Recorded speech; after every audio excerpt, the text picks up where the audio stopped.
খুব রিসেন্টলি আমার একজন উস্তাদের সাথে দেখা হয়েছিল। সেই উস্তাদ আমাকে বলছিলেন যে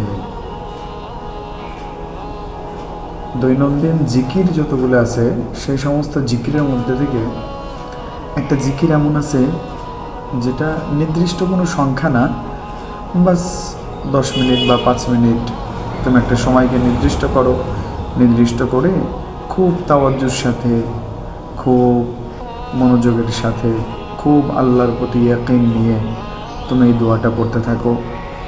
দেখবে যে অতি শীঘ্রই, অতি সত্বর আল্লাহ তোমাকে এই জিকিরটা পড়ার কারণে আল্লাহ তোমাকে এমন একটা বদলা দান করবে বা তোমার জীবনের মধ্যে এমনভাবে পরিবর্তন ঘটা শুরু হবে তুমি নিজেও বুঝতে পারবে না।